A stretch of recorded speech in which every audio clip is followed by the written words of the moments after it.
Morning मित्रांनो, तर आज सकाळपासूनच वातावरण काहीसं चांगलं नव्हतं. पाणी गरम केलं, दूध उकळलं आणि नाश्त्यासाठी मॅगी बनवली. आज शिवाय सकाळी लवकरच माझ्यासोबत उठला होता, खेळत होता. तोपर्यंत पटकन रव्याची खीर करून घेतली, चहा बनवला. शिवायचा हा दीदीला उठवण्याचा प्रयत्न फायनली सक्सेसफुल झाला. श्रीशाला मी रोज ब्रेकफास्टसाठी राजगिराचा लाडू आणि घरी बनवलेला बॉर्नव्हिटा देते. त्यानंतर श्रीशाच्या शाळेमध्ये आज प्रोग्राम होता दांडियाचा, त्यामुळे ती छान अशी रेडी झाली होती. छान मेकअप वगैरे करून दिला. ते दोघे गेल्यानंतर शिवायला भरवायला घेतलं. आजसुद्धा शिवायनी भरवताना असाच त्रास दिला. पूर्ण चेहरा खराब करून घेतला होता. मग त्याचं स्पंजिंग केलं, छान आवरलं. आवरल्यानंतर शिवाय फ्रेश झाला होता. त्यानंतर तो झोपला. मग सगळं घर आवरायला घेतलं. घर खूप घाण झालं होतं, सगळा पसारा झाला होता, त्यामुळे पहिलं ते आवरलं. आज सकाळीच ओमकारनी मशीन लावली होती, त्यामुळे पटकन कपडे वाळत घालून घेतले.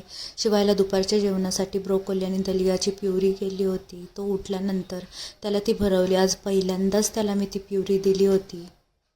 त्याला झोक्यात टाकलं आणि तो असं छान खेळत होता. त्याच्या दोन्ही गालांना डिंपल पडतं. खूप गोड असतो तो. थोडं खेळल्यानंतर त्याला झोपवलं आणि नंतर आंघोळीला गेले. आंघोळ करून घेतली आणि राहिलेली भांडी वगैरे घासली. तोपर्यंत ओमकार आलाच होता. ओमकारने येताना आज वडापाव घेऊन आला होता, त्यामुळे वडापाव खाल्ला. साडी वगैरे नेसली, मेकअप केला आणि मग निघालो. आज आम्ही सगळे चाललो होतो मुळशीमध्ये मुठा गावात आमच्या कुलस्वामिनीचं दर्शन घ्यायला. गावाला चाललोय आणि भैरवनाथाची वेळ घेतली नाही आहे, असं कधी झालंच नाही. श्रीशा बाबाच्या मांडीत बसून अशी झोपायची ॲक्टिंग करत होती. छान पाऊस पडला होता, म्हणून मस्त वातावरण झालं होतं. देवीच्या मंदिरात पोचलो. तिथे देवीची ओटी भरली, पाया पडलो आणि पुढे गावातल्या देवांच्या पाया पडायला गेलो. गावातल्या देवांच्या पाया पडत असताना श्रीशाला फोटो काढायचे होते. तिथे तिचे छान छान फोटो काढले, कारण नवीन ड्रेस घातला होता. हा नवीन ड्रेस घालून ती सगळीकडे अशी मिरवत होती. सगळ्यांचं अटेन्शन हवं होतं तिला. मग एक फॅमिली फोटो तर बनतोच. एक फॅमिली फोटो काढला आणि निघालो परत यायला.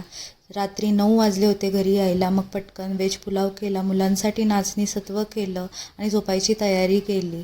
तर असा होता व्लॉगचा 3रा दिवस. आता भेटूया पुढच्या व्लॉगमध्ये. तोपर्यंत गुड नाईट.